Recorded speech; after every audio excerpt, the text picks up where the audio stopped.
Bienvenue sur le podcast Élite, un podcast pour les femmes comme toi désirant reprendre confiance en elles avec les bonnes informations. Prête à changer ta vie? Ça commence ici.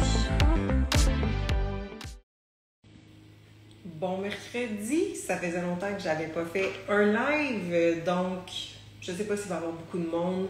Peut-être qu'il y en a plusieurs d'entre vous qui vont me regarder en rediffusion. Il fait super beau à l'extérieur, donc 100% normal si vous êtes en train de profiter de la belle température. Good! Fait que je vois qu'il y a plusieurs personnes qui se connectent.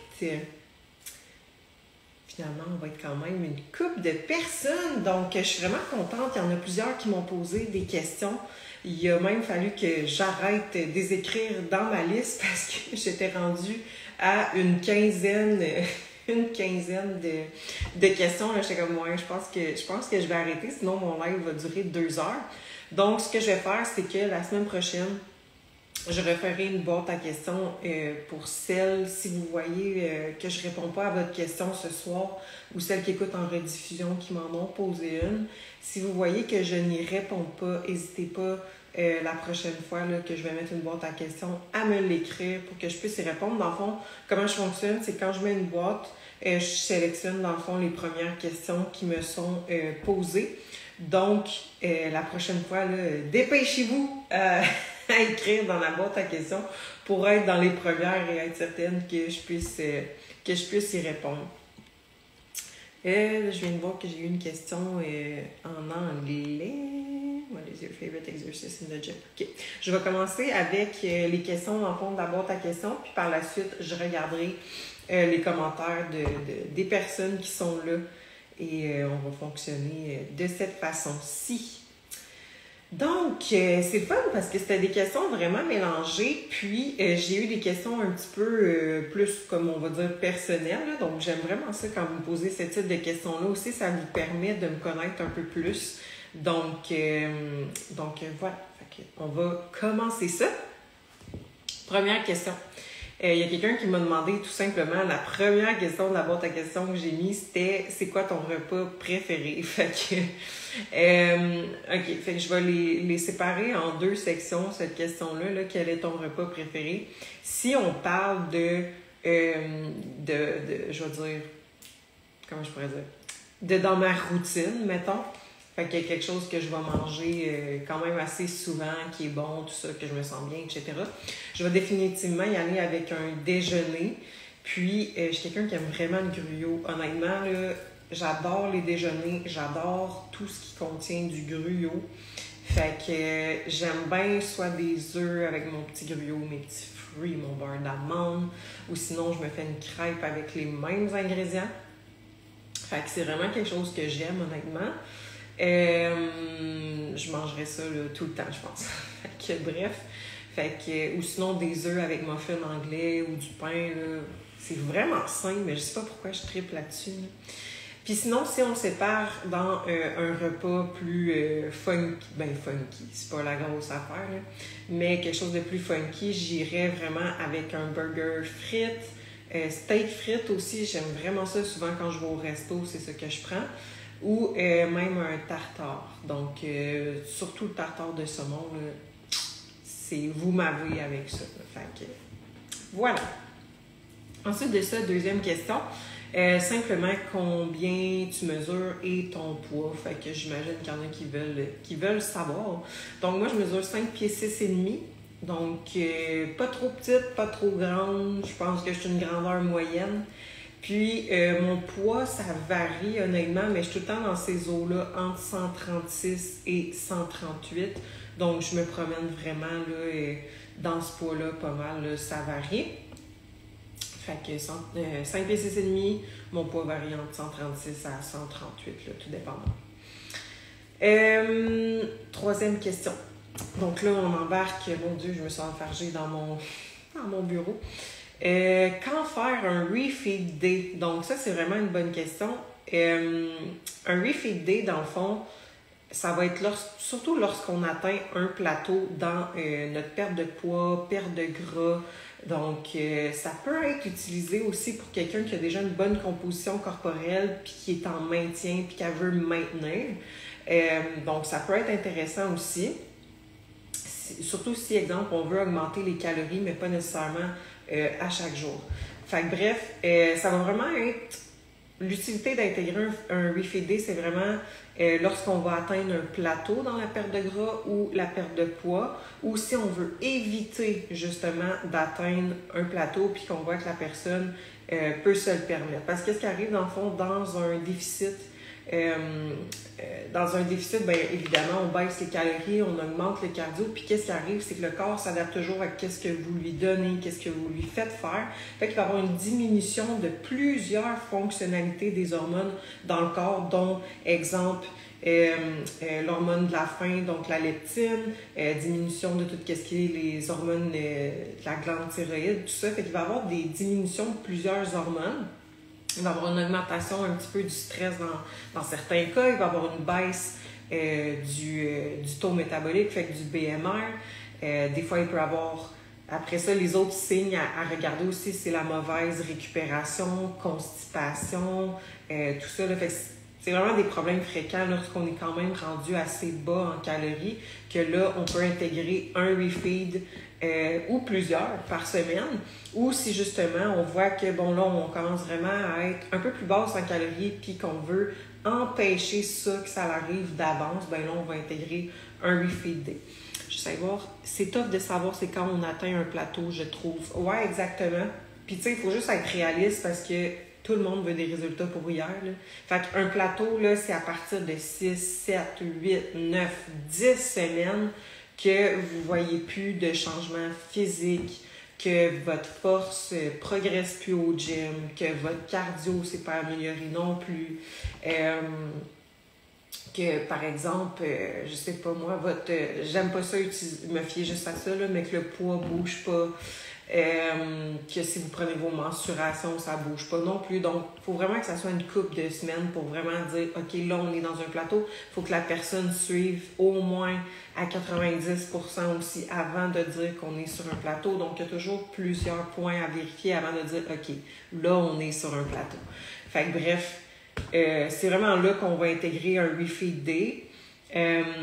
Puis tu sais, ça peut être, comme je dis, oui, une journée par semaine, ça peut être un repas aussi, ça peut être plusieurs journées par semaine, ça peut être une semaine, donc une semaine plus haute en calories, une semaine en déficit, ainsi de suite.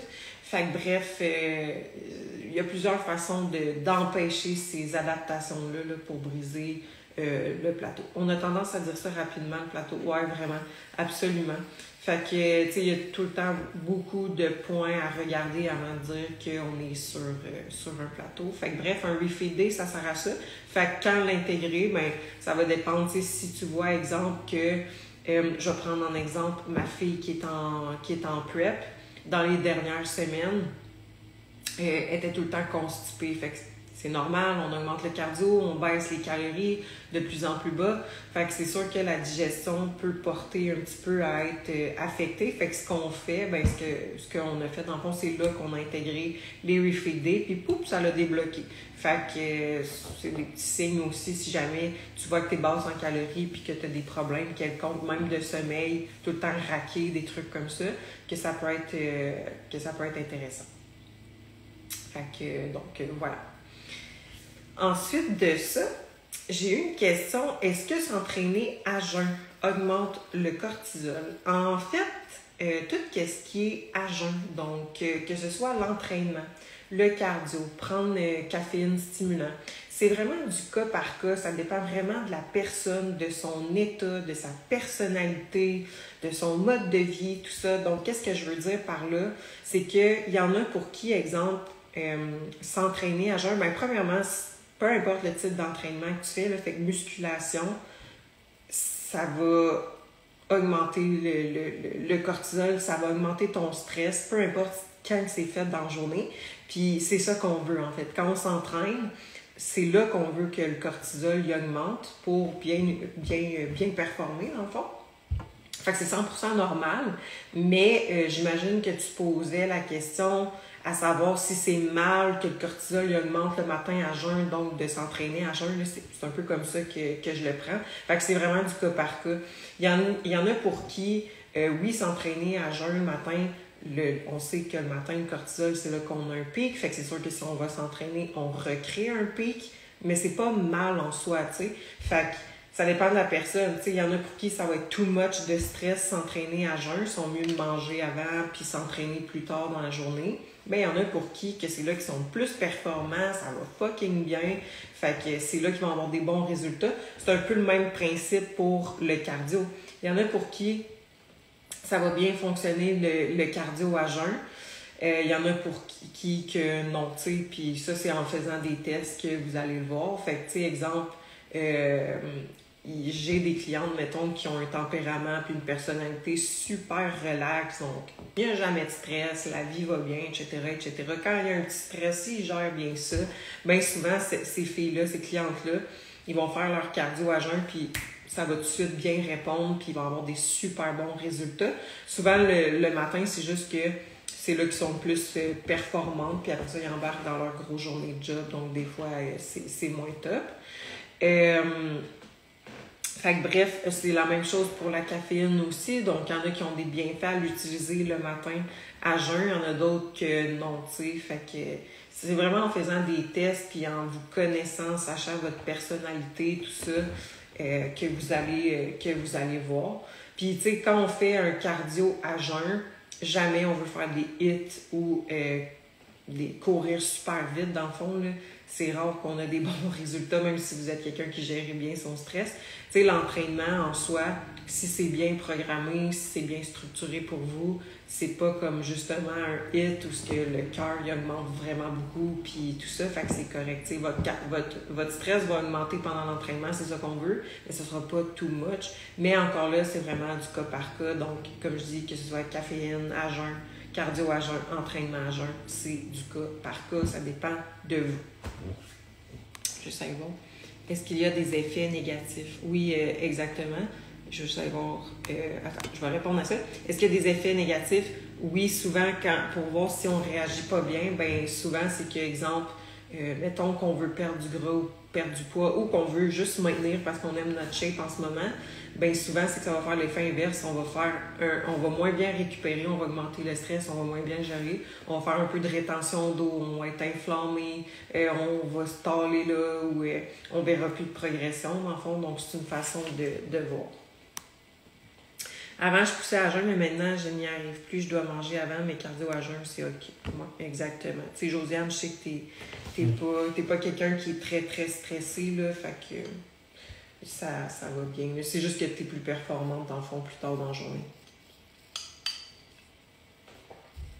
Comment on fait pour savoir si c'est efficace pour nous ou non? Ben, c'est de le tester, puis pas juste sur une semaine.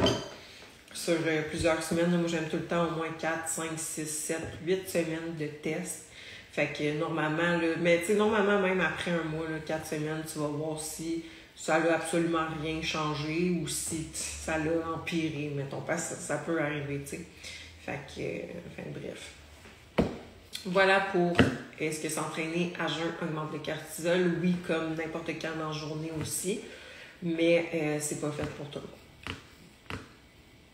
Ensuite de ça, quelle autre option prendre si on a essayé plusieurs marques d'oméga 3 et que je les digère mal pour diminuer l'inflammation? Bon, oui, parce que dans le fond, l'oméga 3, il y a plusieurs bienfaits, là, dont notamment la santé des cellules et aider à diminuer l'inflammation. Donc, c'est une bonne information dans cette question-là. OK, ben, dans le fond, j'imagine que tu as essayé plusieurs marques, donc j'imagine que tu as essayé en gélule, puis que tu as essayé aussi en liquide. Donc, il y en a qui vont bien digérer les gélules, puis pas bien liquide, puis il y en a que c'est le contraire. Fait que là, il faut juste, des fois, attendre. C'est pas parce que tu le prends une fois, puis que là, souvent, c'est qu'on va le roter après.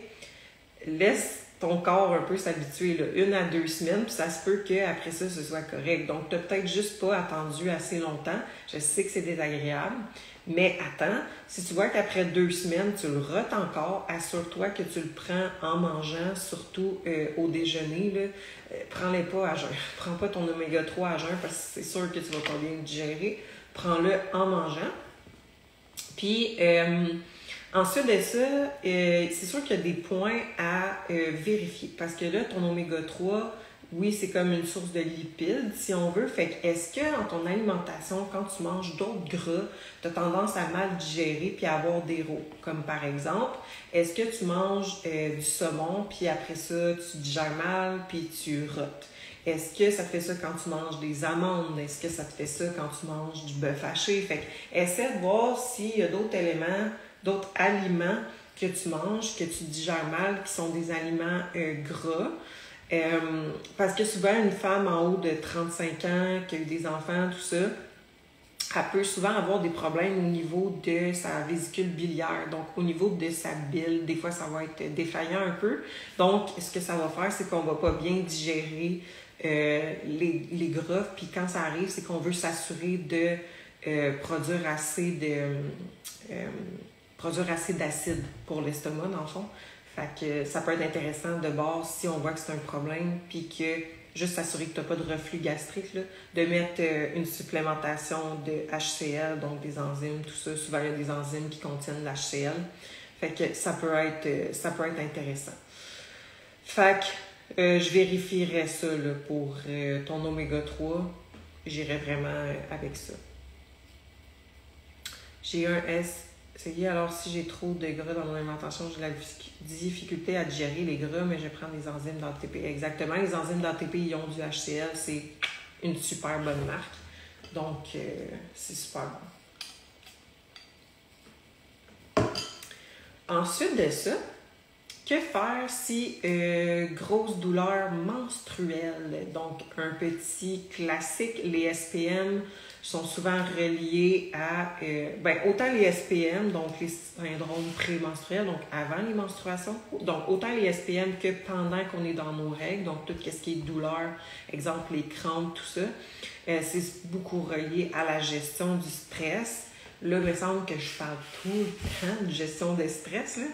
Mais gestion du stress, sinon, il y a d'autres choses à regarder qui peuvent grandement aider des douleurs menstruelles telles que les crampes. Puis c'est quelque chose qui est simple, mais qu'on n'y pense pas, puis qu'on ne sait pas nécessairement. Puis c'est de faire le test encore une fois. Parfois, c'est les types de liquide. C'est les types de lipides, donc les types de gras que tu vas manger. Donc, des fois, c'est une fille, des fois, c'est qu'elle ne mange pas assez de gras. Donc, ça peut impacter ses douleurs menstruelles. Donc, des fois, de juste remonter un peu les lipides puis vérifier si tu en manges assez dans ta journée. Pouf, tu vas voir, ça va aider pour tes douleurs menstruelles. Ça va pas peut-être faire ça, pouf, mais ça va, tu peux voir une amélioration. Puis, mettons que tu as augmenté tes lipides, puis après quelques mois, après quelques cycles, tu es comme « Caroline, je vois pas encore de différence. » Parfois, c'est seulement le type de gras que tu vas avoir utilisé, parce qu'on a des types de gras. On a des oméga 3, des oméga 6, des oméga 9, puis on veut une variété de ceux-là.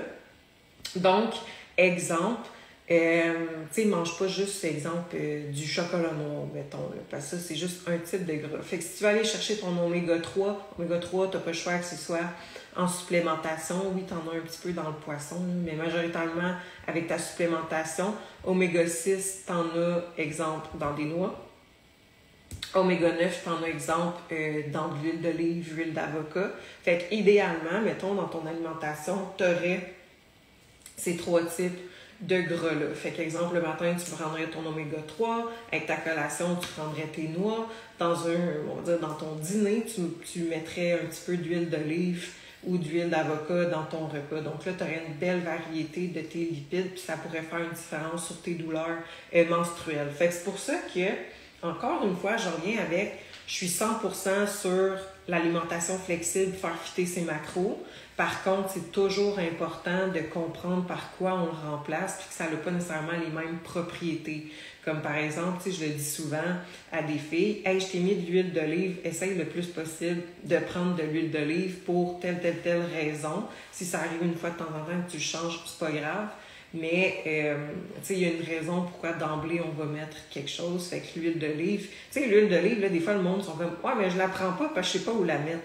Ben, tu peux faire plein d'affaires avec ça. Là. Moi, je fais mes vinaigrettes. Fait que comme ça, je me fais soit une grosse salade, soit je me fais une salade on the side, je me fais ma vinaigrette, je mets moutarde de Dijon, moutarde de miel, épices, jus de citron, mon huile d'olive, c'est tellement bon.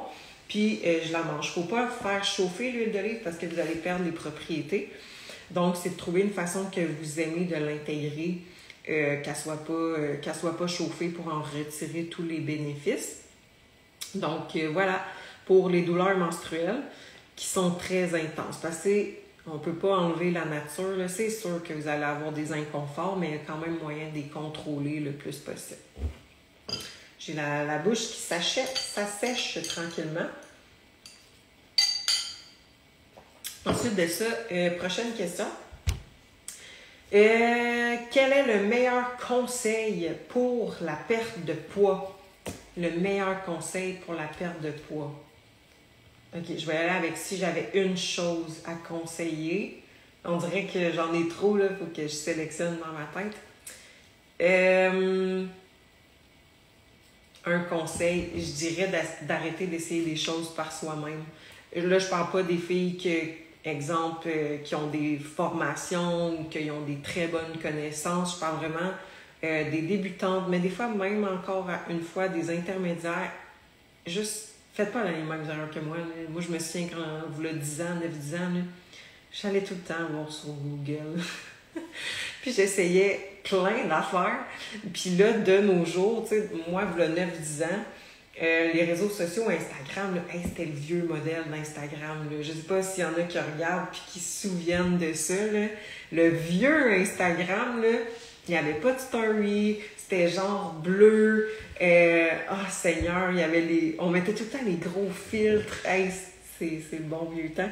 Fait que pendant ce temps-là, il n'y avait pas autant d'informations sur l'entraînement et l'alimentation, mais je me référais beaucoup aux magazines, Google, tout ça. Puis finalement, ça fonctionne jamais. Puis des fois, tu t'empires. Fait que le meilleur conseil, si tu veux perdre du poids, est l'aide d'un professionnel, que ce soit un coach, que ce soit un nutritionniste, que ce soit un naturopathe, bref, un kinésiologue, peu importe, quelqu'un qui est dans ce domaine-là pour t'aider. C'est vraiment le meilleur conseil que je peux donner pour ta perte de poids, ta perte de gras, tout ça.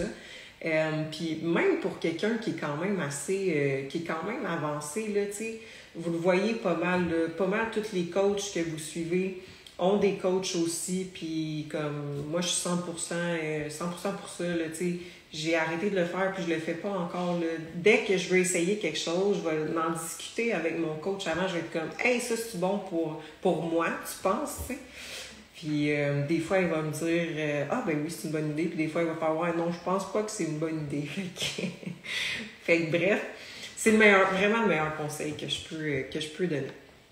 Mais il y en aurait plein d'autres. Ouais, comme j'ai dit au début, pour ce type de questions-là, je vais revenir à la fin. Je vais vraiment passer avant au travers de mes questions parce que j'en avais eu beaucoup là, dans ma boîte à questions.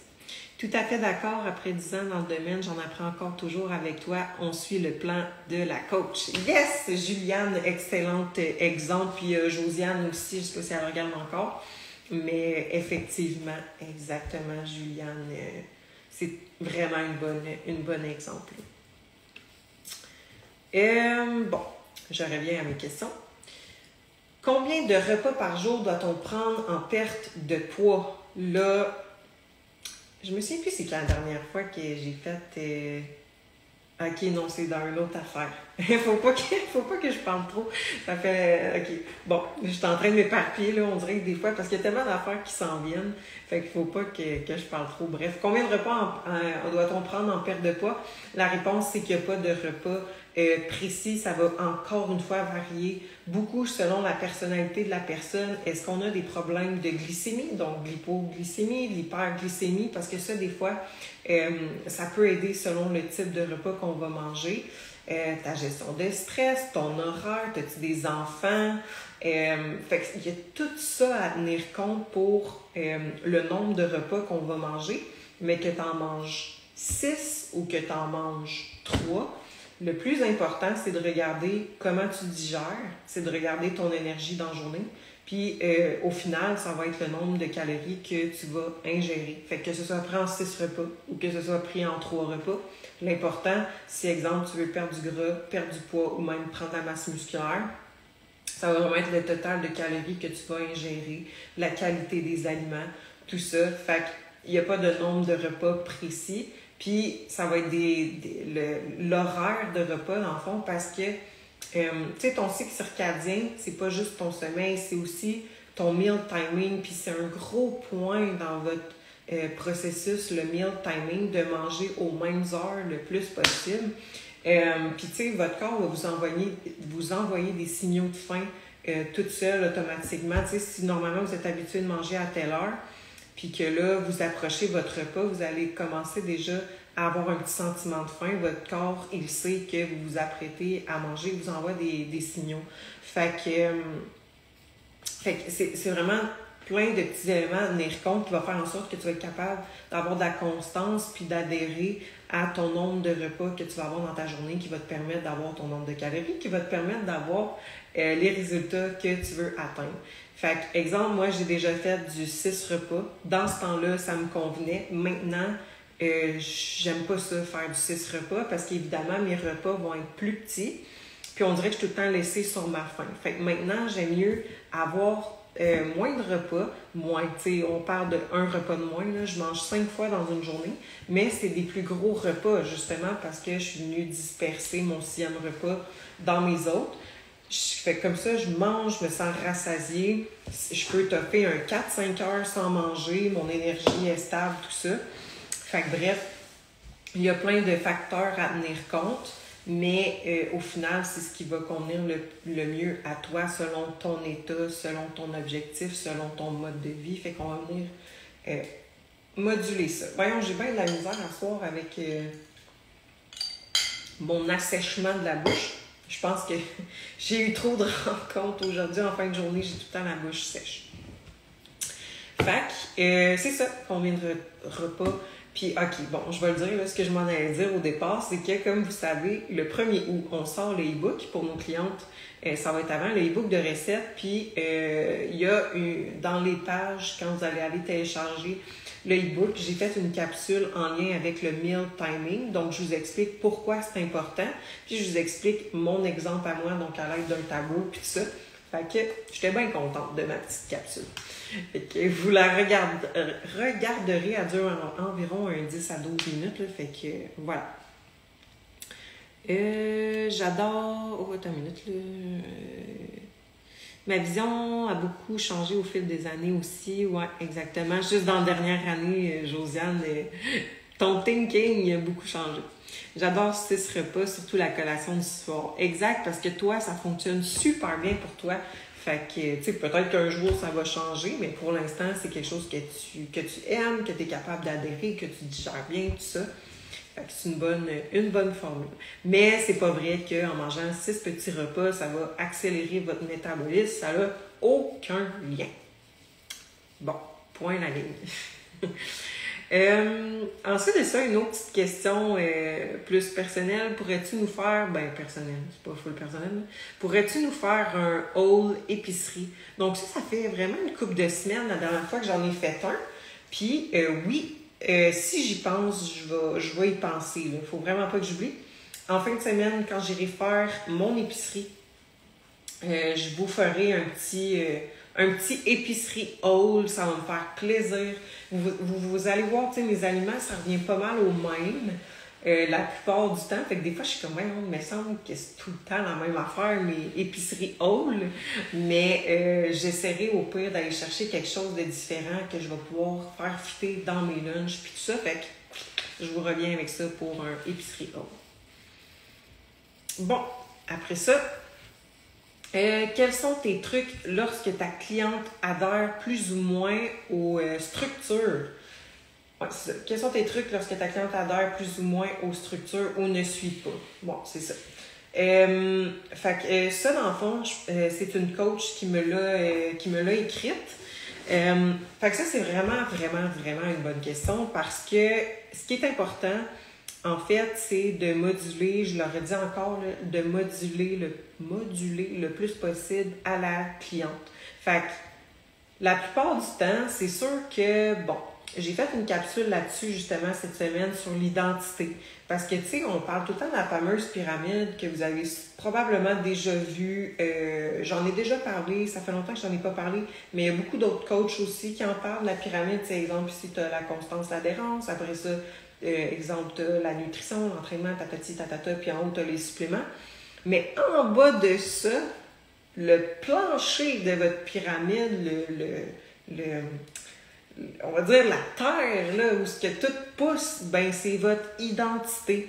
Fait que je vous invite à aller voir la capsule que j'ai faite là-dessus cette semaine parce que tout va découler de ça. Fait que quand je fais un appel avec une cliente qui est peut-être intéressée à avoir besoin d'aide pour du coaching, ben moi, je pose des questions à savoir t'es où dans ton identité présentement. Il y en a souvent que ils ont leur vision de eux qui veulent être, ils savent les actions qu'ils doivent faire, ils ont même déjà commencé à avoir ces actions-là. That's it, c'est parfait, on va les peaufiner ensemble. Mais si je vois que, oups, on a plus de chemin à faire, ben tu sais, je le dis, es-tu prête à faire des affaires que peut-être tu ferais pas ou que peut-être ça serait pas ça que tu ferais ou que tu ferais différemment. Donc, je regarde la réponse qu'elle me donne parce que si tu veux changer d'identité, il va falloir que tu fasses des actions inconfortables. Oui, tellement important, j'en parle tout le temps en counseling. Oui, vraiment.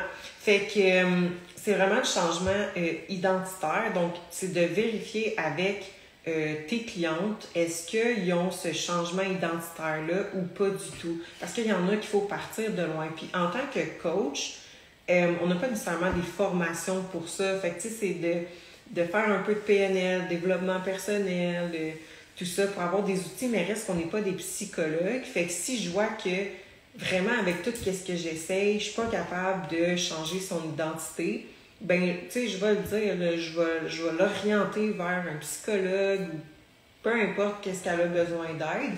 Le mieux, c'est qu'elle continue le processus qu'elle a commencé avec son ou sa coach, puis qu'elle ait un duo avec une psychologue. Ça, j'en ai plusieurs de mes clientes que c'est ça, puis c'est tellement une bonne formule. Fait que bref, j'irai vraiment regarder ça.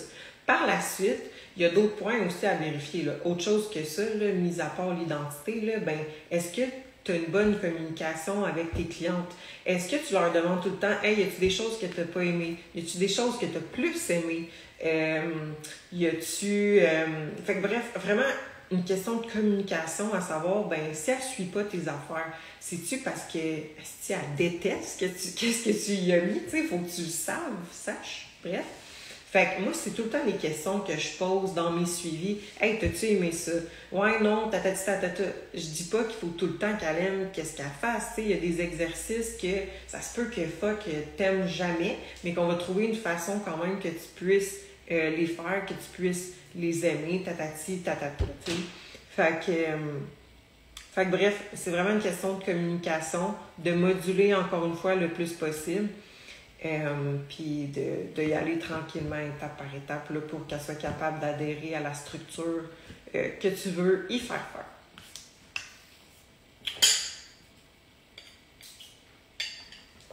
Ensuite de ça, c'est vraiment une bonne question. Ensuite de ça, quoi prendre pour balancer les hormones de la pilule contraceptive? Fait que ça, je suis comme pas sûre de comprendre la question. Est-ce que c'est parce que maintenant, en ce moment présent, tu prends la pilule puis tu sens que tu veux balancer les hormones? Ah, c'est ça. J'ai oublié de vous dire une partie de la phrase. Elle a mis entre guillemets prise de poids. Fait que j'imagine que c'est soit que tu as arrêté la pilule parce que tu as pris du poids puis tu veux perdre du poids, ou c'est que tu prends la pilule puis là, ça te fait prendre du poids. Fait que c'est soit un des deux comme ça. Là. Je sais pas trop comment prendre la question.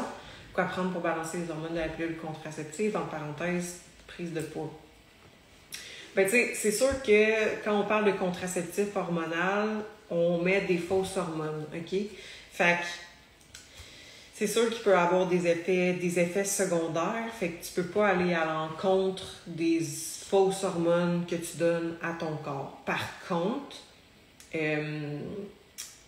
c'est souvent une raison facile qu'on va donner de « Ouais, mais moi, je prends la pilule, je peux pas perdre du poids, je peux pas perdre du gras. » C'est pas la pilule qui t'empêche de perdre du gras. C'est pas parce que tu prends la pilule que tu peux pas perdre du gras, que tu peux pas perdre du poids. Fait qu'avant de m'orienter juste sur la pilule, j'irai voir ailleurs. Puis c'est important de se poser des questions avant que tu commences la pilule. C'était quoi ton état? C'était quoi tes habitudes de vie? Fait que tu sais, encore là, il y a plein de choses qu'il faut aller creuser parce qu'il y a plein de choses qui sont reliées l'une à l'autre. Fait que, tu sais, c'est ça. C'était quoi ton état avant que tu prennes la pilule? Puis, tu sais, t'as-tu... Parce qu'il y en a, mettons, des fois, ah, là, je l'ai changé, tu sais, ils n'ont pas laissé le temps au corps de s'habituer un peu, tout ça. Fait que bref, c'est pas nécessairement ta pilule qui t'a fait prendre du poids. Il y a d'autres facteurs à vérifier dans les mois précédents, puis même dans le moment présent aussi. Là. Fait que c'est peut-être juste une coïncidence d'événements qui sont arrivés pendant que tu as commencé la pilule. Ensuite de ça, lors d'une grande perte de poids, est-il possible de raffermir la peau? C'est une très bonne question. Ça dépend de combien de poids que tu as à perdre. Parce que si tu es en état d'obésité, on va dire, donc là, tu as beaucoup de poids à perdre, ben c'est sûr que, exemple, qu'on a tout perdu ton poids, c'est sûr que la peau va être plus lousse, tu sais, comme il va y avoir une certaine élasticité qui va s'avoir produite, que là, la peau va être affaissée un peu. Fait que c'est sûr que oui, on peut venir prendre la masse musculaire, mais ça se peut qu'il en reste tout le temps aussi. Donc, là, ça se peut qu'il faut, si ça te dérange, qu'il faut que tu fasses. En tout cas, je ne sais pas comment formuler ma phrase. Peut-être qu'il va falloir que tu fasses l'opération. Mais si je prends en exemple, justement, des fois, des mamans qui ont eu des enfants, on va être capable d'aller perdre du poids, on va être capable d'aller raffermir. Mais des fois, on va voir le petit ventre, là. Tu sais, des fois, en haut, c'est des abdos, puis en bas, ben, il reste la peau de l'élasticité de quand elle a été enceinte, dans le fond.